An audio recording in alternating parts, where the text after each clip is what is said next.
Good morning friends, welcome to Northeast Oddities. মই বৰ্তমান আছো সাৰাজেম বেলতলা সেন্টাৰ সন্মুখত। ইয়াত আজি থ্যাংকস গিভিং ইভেন্ট এটাৰ আয়োজন কৰা হৈছিল। তালে মোক নিমন্ত্ৰণ কৰিছিল আৰু ইয়াৰ প্ৰত্যেকটো দৃশ্য আপোনালোকক এটাৰ পিছত এটা দেখুৱাবলৈ চেষ্টা কৰিম। আমাৰ আহকচোন এবাৰ ডক্টৰ যতীন্দ্ৰনাথ ডেকা ছাৰক অকমান ইয়ালৈকে নিমন্ত্ৰণ কৰিছোঁ। তেখেতৰ কাৰণে এটা হাত চাপৰি হ'ব লাগে।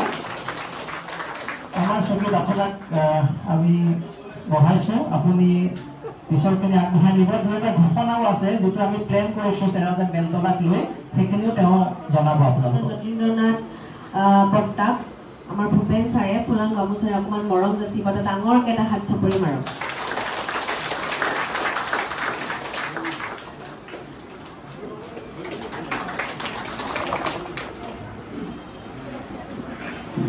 নেক্সট আমাৰ পিকনিকত আৰু এটা গেম খেলোৱা হৈছে, এইটো হৈছে টেকেলি ভঙা। আৰু টেকেলি ভঙাত প্ৰথম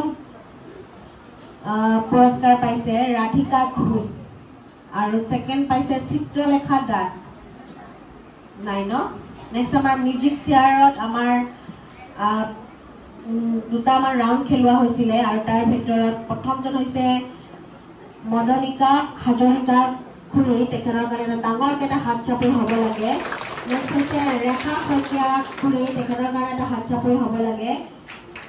আৰু দুইজনে এটা ডাঙৰকৈ এটা হাত চাপৰি মাৰিব দুইজনৰ কাৰণে। আৰু আমাৰ যোনটো এৱাৰ্ড হয়, এই এৱাৰ্ডটো আমাৰ ডক্টৰ জিতেন্দ্ৰনাথ বত্ৰাক দিবলৈ অনুৰোধ জনোৱা হয়।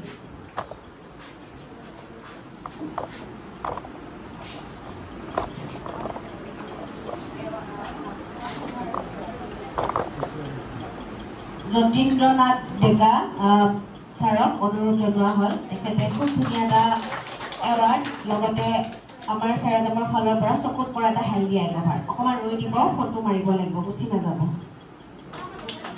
হাত চাপৰিটো একদম কম হৈছে দেই, ডাঙৰকৈ মাৰকচোন হাত চাপৰিটো। ভাগৰ লাগিছে নেকি? আৰু আমাৰ এটা অকণমানি ভাইটিয়ে মিউজিক চেয়াৰত পাৰ্টিচিপেট কৰিছিলে আৰু তেখেতৰ নামটো হৈছে নৱাজ হুছেইন। আৰু ভাইটি আছেনে? নাই চাগে ন?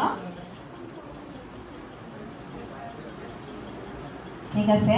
এখন মেগাজিন ওলোৱাৰ কথা ভাবিছে আৰু চবেই যদি দুআষাৰ লিখে তেতিয়া ভাল হ'ব। সেইটো কাৰণে অকণমান তেখেতে ক'ব কি ক'ব লাগে আৰু তেখেতৰ কাৰণে এটা ডাঙৰকৈ এটা হাত চাপৰি হ'ব লাগে।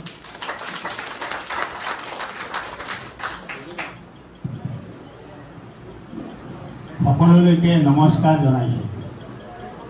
আজি আমাৰ এই প্ৰাইজবিলাক ডিষ্ট্ৰিবিউশ্যন কৰা যিখন সভা, এই সভাত আমাৰ উপস্থিত মোৰ ভাতৃ তথা বন্ধু শ্ৰীযুত ৰমেন দাস ডাঙৰীয়া আছে আৰু আমাৰ কলিতা ডাঙৰীয়া আছে, বন্ধুবৰ কলিতা আছে আৰু স্বত্বাধিকাৰী মহন্ত ডাঙৰীয়া আৰু ফিৰোজ শ্বাহ তেখেতসকল নিজৰ কামত কৰিছোঁ। আপোনালোকক মই জনাব খুজিছোঁ এইটোৱে যে মই এই চেৰাজেমত কেনেকৈ আহিলোঁ, কি বিষয়ে আগতে কৈছোঁ। আজি এক সংক্ষিপ্তকৈ কৈছোঁ। এই দাস ডাঙৰীয়াই মোক ক'লে যেতিয়া মোৰ কঁকালৰ বিষ হৈছিল, আৰু তেতিয়া মই ইয়ালৈকে আহি ইয়াত চেৰাজেম কৰি বহুত বন্ধু বান্ধৱ পালোঁ, মনৰ কথা ভাবিলোঁ আৰু মোৰ কঁকালৰ বিষটো প্ৰায় শেষেই হৈছে, মোটামুটি ধৰক 95% মান। আৰু মই এতিয়াও আহি আছোঁ, আপোনালোকৰ সহায় পায়ে আছোঁ। ইয়াৰ মাজতে কেতিয়াবা মই দুই একাষাৰ আপোনালোকক দুই একাষাৰ কথাও কৈছোঁ। মই এতিয়া আজি বিশেষভাৱে আপোনালোকক জনাব খুজিছোঁ এটা কথাই যে অহা 10 আগষ্ট তাৰিখে আমাৰ এই বেলতলা চেণ্টাৰৰ চেৰাজেমৰ প্ৰতিষ্ঠা দিৱস। এই উপলক্ষে আমাৰ কৰ্তৃপক্ষই এখন আলোচনী উলিওৱাৰ কথা চিন্তা কৰিছে আৰু এই আলোচনীখন আমি সেইদিনাখনে আমাৰ প্ৰতিষ্ঠা দিৱসৰ দিনাই আমি উন্মোচন কৰাৰ কথা। গতিকে আমাৰ হাতত মোটামুটিকৈ এতিয়া 1 মাহ 8টামান দিন আছে। গতিকে আপোনালোকে চেৰাজেমত আহি কেনেধৰণৰ কি অভিজ্ঞতা পালে সেই বিষয়ে আপোনালোকে প্ৰবন্ধ লিখিব পাৰে, গল্প আকাৰেও লিখিব পাৰে, সাধু কথা আকাৰেও লিখিব পাৰে, কবিতা আকাৰেও লিখিব পাৰে, অনুগল্প হিচাপে লিখিব পাৰে, অনুকবিতা হিচাপে আপোনালোকে লিখিব পাৰে। আৰু এই লিখনিটো আমি 3টা ভাষাত লোৱাৰ কাৰণে আলোচনা কৰিছিলোঁ। এটা হ'ল অসমীয়া ভাষা, এটা ইংৰাজী ভাষা আৰু এটা হ'ল হিন্দী ভাষা। গতিকে আপোনালোকে নিজৰ মনোভূত হিচাপে এই ধৰণে লিখি একোটা আমাৰ মাননীয় স্বত্বাধিকাৰী মহন্ত ডাঙৰীয়াৰ হাতত দিলে আমি কামখিনি আগবাঢ়ি যাব পাৰিম। আৰু এই লিখনিটো বৰ বেছি দীঘল নালাগে, হাতে লিখা অৱস্থাত বৰ বেছি 3টা পেজ বা এক্সেপশ্যনেলি 4টা পেজ হ'ব পাৰে। গতিকে মই আমাৰ চেৰাজেমৰ কৰ্তৃপক্ষ হৈ এই ঘোষণাটো আপোনালোকক সকলোকে জ্ঞাতাৰ্থে জনালোঁ। আৰু ইয়াৰ আগতেও আমি কেইবাটাও বেটছত আমাৰ মহন্ত ডাঙৰীয়াই ইতিমধ্যে আপোনালোকক অৱগত কৰিছে। আৰু আমি আশা ৰাখিছোঁ অন্ততঃ 10 দিন বা 15 দিনৰ ভিতৰত আপোনালোকে সকলোৱে লিখি পেলাই দিলে আমি এখন সুন্দৰ ইয়াত আলোচনী উলিয়াব পাৰিম। আৰু ইয়াৰ আলোচনীত তথ্যভিত্তিক হ'ব, চেৰাজেমৰ বিষয়ে হ'ব আৰু আপোনালোকে কি অনুভৱ কৰিলে এই ইত্যাদিবিলাক হ'ব। এইখিনিতে মই কৈ আপোনালোকৰ আটাইলৈকে অনুৰোধ জনাই লিখনি সোনকালে দিব বুলি মই আপোনালোকক প্ৰাৰ্থনা কৰিলোঁ। ধন্যবাদ। বহুত বহুত ধন্যবাদ। ডাঙৰকৈ হাত চাপৰি হ'ব লাগে। আৰু আপোনালোকে তেখেতে চাই জনালে যিহেতুকে আমাৰ চেৰাজেমৰ হৈ এখন আলোচনী উলিয়াম বুলি ভাবিছে, মেগাজিন এখন। আৰু তাৰ কাৰণে কোনোবা আপোনালোকে যিসকলে বিচাৰে যে চেৰাজেমৰ হৈ মই যিখিনি ভাল পাইছোঁ বা চেৰাজেমৰ প্ৰতি আপোনালোকৰ যিটো ভাৱ হয় সেইটো আপোনালোকে ছাৰে কোৱাৰ নিচিনাকৈ প্ৰকাশ কৰিব পাৰে। আৰু 3টা মানে ভাষাত কৈছে ন, ইংৰাজী, হিন্দী আৰু অসমীয়াত। যোনে যেনেকৈ পাৰে ইংৰাজীত যদি বিচাৰে লিখিব পাৰে। হিন্দীত যদি বহুত মানুহ ইয়াত হিন্দী মানে কোৱা মানুহ আহে বা তেওঁলোকে হিন্দী বুজি পায়, তেওঁলোকে হিন্দী ভাষাটো মেগাজিনখনৰ কাৰণে লিখি দিব পাৰে। ঠিক আছে, এটা বহুত ধুনীয়া পদক্ষেপ হয় আৰু তেখেতৰ কাৰণে ডাঙৰকৈ হাত চাপৰি হ'ব লাগে। ঠিক আছে, আমি ভাবিছোঁ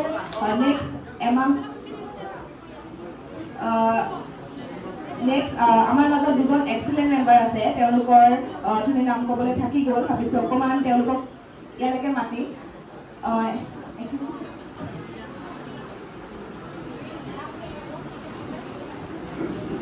ঠিক আছে, 2জন মেম্বাৰ আছে। তেওঁলোকে চেৰাজেমত আপোনালোকে যেনেকৈ ষ্ট'ন পায় ন, আৰু ষ্ট'নসমূহ আমি যে কওঁ যে আপোনালোকে ষ্ট'নসমূহ যদি 26টা ষ্ট'ন জমা হ'ব আপোনালোকৰ হাতত, তেতিয়া আপোনালোকে আমাৰ চেণ্টাৰত জমা দিব লাগিব ন। আৰু তেনেকৈ 2জন খুৰা আছে আৰু তেওঁলোকে চেৰাজেমত ষ্ট'নখিনি গোটাই 26টা ষ্ট'ন জমা দিছে।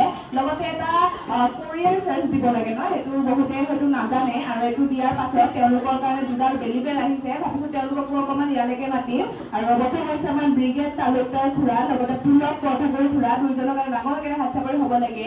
আৰু তেওঁলোকে আচলতে 26টা ষ্ট'ন এনেই পোৱা নাই ন, CLC কৰাৰ কাৰণে পাইছে বা ৰেগুলাৰ অহাৰ কাৰণেহে তেখেতলোকে 26টা ষ্ট'ন গোটাব পাৰিছে। বুজি পাইছেনে? আৰু সেইকাৰণে আপোনালোকৰ হাততো যদি ষ্ট'ন থাকে তেতিয়াহ'লে আপোনালোকে চেৰাজেমত জমা দিব পাৰে আৰু বেলিবেলৰ কাৰণে এপ্লাই কৰিব পাৰে। ঠিক আছে, ডাঙৰকৈ হাত চাপৰি হ'ব লাগে তেওঁলোকৰ কাৰণে। ব্ৰিগেড তালুকদাৰ খুৰা লগতে পুলক বৰঠাকুৰ খুৰা 2জন ইয়ালৈকে আহিব। আহক। ঠিক আছে, আৰু তেওঁলোকক উপহাৰ আপোনাৰ এৱাৰ্ডটি দিবৰ কাৰণে মই ৰমেন দাস খুৰাক ছাৰক অকণমান অনুৰোধ জনাইছোঁ। ঠিক আছে, ডাঙৰকৈ হাত চাপৰি হ'ব লাগে।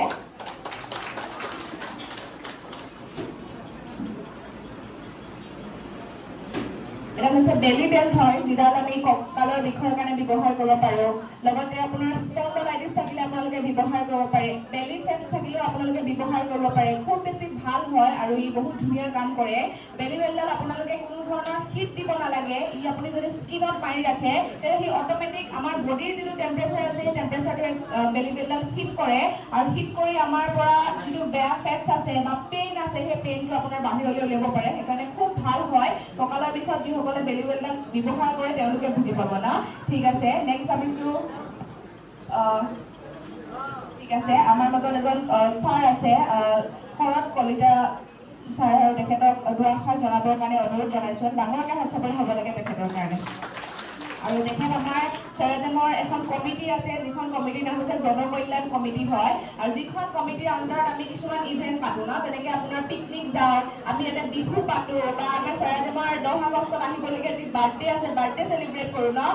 কেইদিনমানৰ আগতে আমি নাম পাতিছিলোঁ আৰু এই কমিটিখনৰ আণ্ডাৰতে আমি এইখিনি কৰি আছোঁ আৰু তেখেত এই কমিটিখনৰ প্ৰেচিডেণ্ট হয় ন ঠিক আছে আপোনালোকে হাত চাপৰি হ'ব লাগে আৰু তেখেতক দুআষাৰ ক'বৰ কাৰণে অনুৰোধ জনাইছোঁ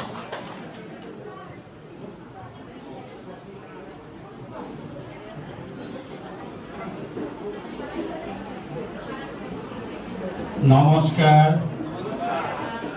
নমস্কাৰ নমস্কাৰ I love you I love you I love you আপোনালোক কেনেকুৱা আছে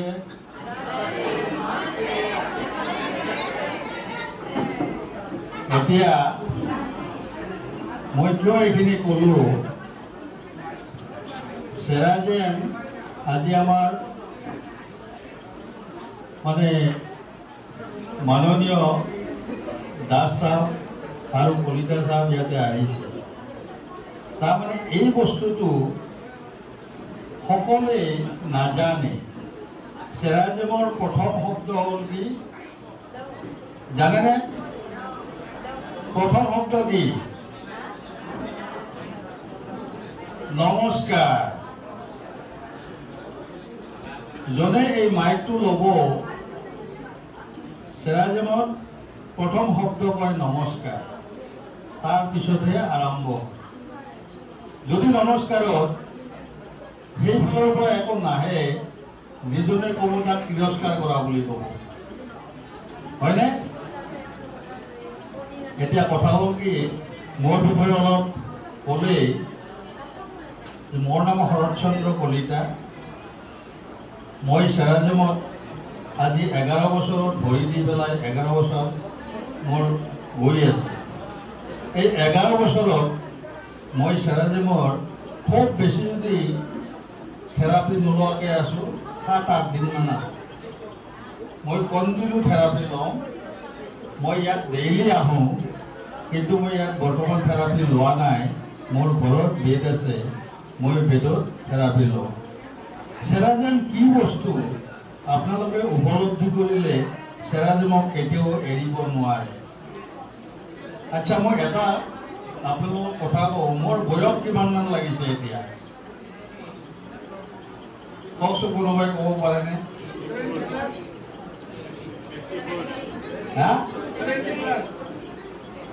এতিয়া মই গৈ এই ছেপ্টেম্বৰ অক্টোবৰত মই 80তম জন্মদিন পালন কৰিম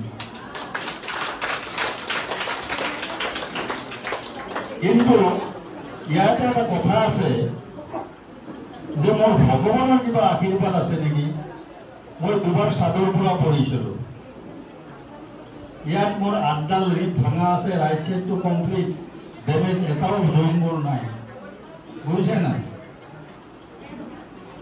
এই যেতিয়ালৈ মই চেৰাজেমৰ থেৰাপিটো এই মানে মন্দিৰত পদাৰ্পণ কৰা নাছিলোঁ এই এটা মন্দিৰতে কিন্তু আমি মন্দিৰত যাওঁ কিয় আমি ভালৰ কাৰণে মানে প্ৰাৰ্থনা কৰিবৰ কাৰণে মন্দিৰত যাওঁ আপোনালোকে ভাবিলোঁ এটা মন্দিৰ এই মন্দিৰটো যেতিয়ালৈ মই পদাৰ্পণ কৰা নাছিলোঁ তেতিয়ালৈ মই নানান সাংঘাতিক মোক 2 মাহে 3 মাহে মই 2বাৰ 3বাৰ বিচনাত পৰি থাকিব লাগে মোক কেতিয়া ইয়াত লৈ আহিলে মই তেতিয়া মোক দাঙি আনি পেলাই ইয়াক মানে থেৰাপি আৰম্ভ কৰি আজি মই আপোনালোকৰ আগত মোৰ বয়সটো ঢাকি দিছোঁ তাৰ কাৰণে মোৰ বয়সটো ঢাকি গৈছেনে নাই তাৰ কাৰণে কিহৰ কাৰণে চেৰাজেমৰ কাৰণে আৰু এটা ডিফাৰেঞ্চ আমাৰ জ্ঞানী মানে ব্যক্তিবিলাক আছে ইয়াতে এই দেখিলেও ইহঁতক দেখাটো আমাৰ সৰু মানুহ যেন লাগে নহয় এটা বিস্ফোৰক তৰাৰ নিচিনা মই এওঁলোকৰ পৰিচয় অলপ জানিলোঁ এওঁলোকৰ জ্ঞান বুদ্ধি আমাতকৈ বহুত ওপৰত আমি পুলিচৰ চাকৰি কৰিছোঁ লাঠি দি দাণ্ডা উঠা পোলা বুলি কয় আৰু পইচা খাইছোঁ বুজিছে নাই তাৰপিছত ৰিটায়াৰ হৈছোঁ সেইটো নহয় পৃথিৱীৰ সবচে ডাঙৰ বস্তু হ'ল কি যায় মানুহক দেখি জাজমেণ্ট কৰিব নাপায় যে ই ভাল মানুহ সুন্দৰ ড্ৰেছ পিন্ধি আহিছে টিপটপ তাই লৈ আহিছে সেইজন ভাল মানুহ কেতিয়াও হ'ব নোৱাৰে। এতিয়া মই আমাৰ সন্মুখতে এজন মানুহ আছে, সেইজন ডেকা চাহাব দেখিলে কেনেকুৱা লাগে? এই বুঢ়া মানুহটোৰ লেটাৰ ভিতৰত ক'ত আহিছে হয়তো এনেকুৱা লাগে নে নালাগে? কিন্তু এটা দুষ্পৰত তৰাৰ নিচিনা কৰে। তেওঁৰ যিটো জ্ঞান বুদ্ধি আমি তাৰ ওচৰতে যাব নোৱাৰোঁ। গতিকে মানুহক দেখি পেলাই জাজ কৰিব নাপায়। আৰু বিশেষকৈ ড্ৰেছৰ ওপৰত কেতিয়াও নাপায়। গতিকে মই চেৰাজেমটোৰ বিষয়ে অলপ ক'ব বিচাৰিছোঁ। এই সময়ত আজি 10 বছৰ কমপ্লিট হৈ 11 বছৰত মই সোমাইছোঁ। এই চেৰাজেম চেণ্টাৰৰ যিখন বেড, যি 3খন বেড, এই 3খন বেডৰ আপোনালোকে সদায় থেৰাপি লৈ আছে, কিন্তু বেড বিষয়ে তাত যিটো তলত অহা যোৱা কৰে সেই বিষয়ে কেইজন মানুহে নিজে নিজে জ্ঞান আহৰণ কৰিছে। অকল টিকটটো পাই বেডত শুই সময়খিনি থাকি গুচি গ'লে চব কাম সম্পূৰ্ণ নহয়। গতিকে তাৰ কাৰণে নিজে নিজে নিজে নিজে গৱেষণা ষ্টাডি কৰিব লাগিব। তাত লিখা আছে, আজি ধৰক ভূলভূলৰ 17টা মুড আছে, ভিত্তিত 13টা মুড আছে, আৰু RL-টো হ'ল কি মকৰধ্বজ, মানে RL-ত গোটেইখিনি আছে। গতিকে সেইখিনি ষ্টাডি কৰিবলৈ সেই হিচাপে নিজে নিজে থেৰাপি ল'ব লাগে। এতিয়া কথা হ'ল কি, হয়তো আপুনি মই আজি নেদেখুৱাওক, মোৰ এতিয়া এনেকুৱা এটা হেৰি আহিছে, মই এতিয়া ৰেগুলাৰ ৰাতিপুৱা সবচে ইম্পৰ্টেণ্ট এই থেৰাপিৰ ৰাতিপুৱা যিসকলে অলপ হ'লেও মানে ঘৰত শাৰীৰিক ব্যায়াম কৰে নহয়, সেইসকল মানুহৰ ইয়াত থেৰাপি ল'লে যিটো মানুহৰ 6 মাহ লাগিব, সেই মানুহ 4 মাহতে সি উপকাৰ পাব।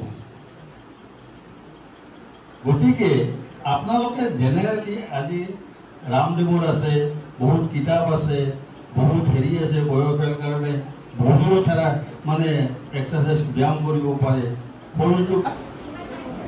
আপুনি 3-4-5 মিনিট যি পাৰে ধৰি ৰাখক, তাৰপিছত হাতখন অলপ কিন্তু ধিনধিনা বাঢ়িব, তেতিয়া দেখিব কামটো আহিছে।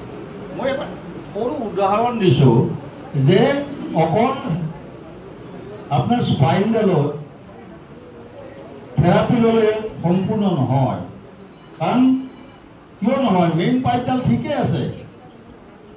এই যে কানেক্টেড পাইপ গৈছে টেপলৈ, তাত ক'ৰবাত জাম আছে, গতিকে টেপটোত পানী অহা নাই। মানে সৰু উদাহৰণ এটা আৰু। গতিকে আপোনালোকক বেছি নকওঁ, ক'বলগীয়া বহুত আছে। আজি 11 বছৰ এক্সপিৰিয়েঞ্চ মই ক'ব পাৰোঁ, কেতিয়াবা কম, আৰু লগতে যদি কিবা সুবিধা পাওঁ, মই এই বৃদ্ধ বয়সৰ এজন মানুহ সুস্থ হৈ থাকিবৰ কাৰণে ৰেগুলাৰ কি কি সৰু সৰু কেইটামান ব্যায়াম কৰিলে ব্ৰেইনটো সুস্থ হৈ থাকে, গোটেই শৰীৰটো সুস্থ হৈ থাকে। মই কেতিয়াবা সময় সুবিধা পালে মই দেখুৱাই দিম।